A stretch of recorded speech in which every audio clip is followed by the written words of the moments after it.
dénombrement, chacun d'eux payera à l'Éternel le rachat de sa personne, afin qu'il ne soit frappé d'aucune plaie lors de ce dénombrement. Voici ce que donneront tous ceux qui seront... On peut recommencer le 12, verset 12. Lorsque tu compteras les enfants d'Israël pour en faire le dénombrement, chacun d'eux payera à l'Éternel le rachat de sa personne. Ok, on peut éteindre le micro là. Le mot rachat là-bas, c'est le même mot, n'est-ce pas, que faire, c'est la racine, n'est-ce pas? Et le mot, n'est-ce pas, que faire, qui donne cafard, n'est-ce pas, duquel sort cafard, renvoie au rachat.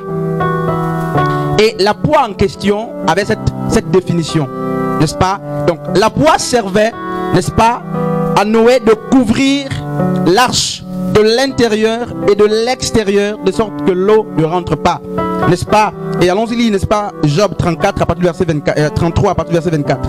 Job 33 à partir du verset 24.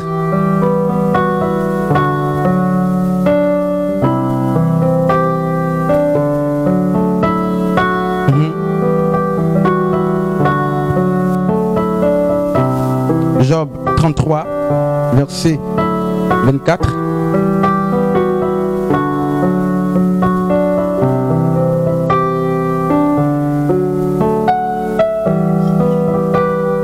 Job chapitre 33 à partir du verset 24.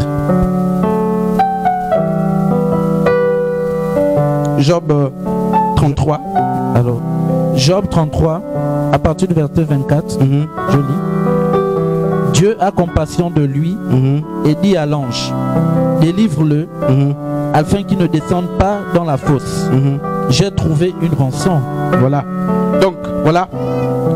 Donc, depuis même l'ancienne alliance, la rançon, n'est-ce pas, était là. Le rachat était là. Et le mot, n'est-ce pas, Noé, le nom de Noé signifie repos. Et donc, les gens ont dit Noé était l'homme un peu juste quand même de son époque. Et certainement c'est ce qui a valu, n'est-ce pas, le rachat. Non. Noé ne méritait pas d'être racheté. Noé méritait, n'est-ce pas, le jugement par le déluge comme tout le monde. Et lorsque la Bible nous présente Noé comme un homme intègre, allons d'abord lire Tite chapitre 2 à partir du verset 11. Tite chapitre 2 à partir du verset 11e.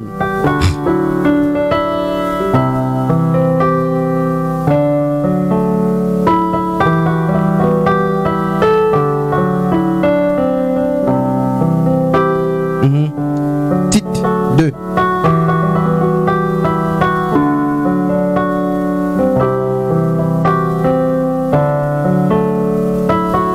Tite 2. À partir du verset 11e. À partir du verset 11. Car la grâce de Dieu, voilà, on dit la grâce de Dieu, source de salut pour tous les hommes, source de salut pour tous les hommes, a été manifestée. A été manifestée. On peut continuer. Elle nous enseigne. Elle nous enseigne à renoncer à l'impiété. À l'impiété. Et aux convoitises mondaines. Et aux convoitises mondaines. Et à vivre dans le siècle présent selon la sagesse, la justice et la piété. Ok, merci, on peut éteindre le micro là. Donc, voici ce que Paul dit. Paul dit, la grâce enseigne. 1 Timothée chapitre 3 à partir du verset 16e. La grâce de Dieu enseigne à vivre loin de, n'est-ce pas, l'impiété. La grâce de Dieu enseigne à vivre la justice. À vivre, n'est-ce pas, la piété. Je disais 1 Timothée chapitre 3 à partir du verset 16e. 1 Timothée chapitre 3 à partir du verset 16.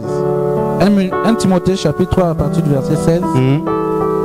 Toute écriture est inspirée de Dieu et utile pour enseigner, pour convaincre, pour corriger, pour instruire dans la justice.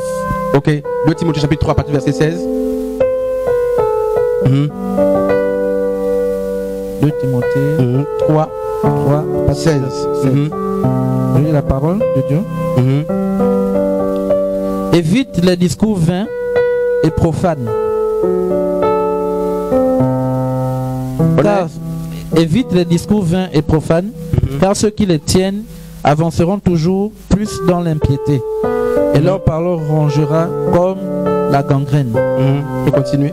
De ce nombre sont Hyménée et Philette, qui se sont détournés de la vérité, disant que la résurrection est déjà arrivée et qui renverse la foi de quelques-uns. Ok, ça va. Donc, 1 Timothée chapitre 3. Est-ce que tu n'as pas lu ça?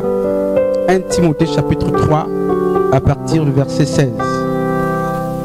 1 Timothée 3, verset 16. 1 Timothée chapitre 3 à partir du verset 16e. À partir du verset 6e. 16.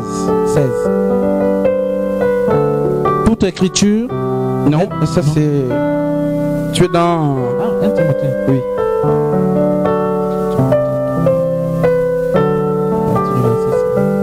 Timothée 3, 16. Je vais lire chez moi ici. Et sans contredit, le mystère de la piété est grand. C'est lui qui a été manifesté en chair, justifié par l'esprit, vu des anges, prêché, n'est-ce pas, aux gentils, cru dans le monde, élevé dans, n'est-ce pas, la gloire. En fait, on parle de Christ. Et le mot manifesté, n'est-ce pas, c'est le même mot qu'on a utilisé dans Tite, chapitre 2, à partir du verset 11. Maintenant, Paul dit que la grâce enseigne la justice. N'est-ce pas? Elle enseigne de vivre loin de l'impiété. Donc, ça veut dire quoi? D'une manière littérale, un homme qui n'est pas dans la grâce ne peut pas vivre la justice. Donc, si vous voulez savoir si une vie, un frère, une sœur bénéficie de la grâce de Dieu, il n'y a pas de mécanisme à faire. Il n'y a pas des équations à remplir, à vouloir, n'est-ce pas, à résoudre. La grâce enseigne la justice. Même nos églises. Si vous voulez ou nous voulons savoir si l'église est sous le sceau de la grâce de Dieu, il faut les œuvres, n'est-ce pas? La justice, la piété, l'amour des uns pour les autres, n'est-ce pas? L'amour de Dieu, la piété, l'amour de la piété. Et beaucoup disent que on est sauvé par la grâce, justement. Ça c'est Ephésiens 2 qui le dit, Ephésiens 2, 8 à 9. Mais qu'est-ce que la grâce elle-même?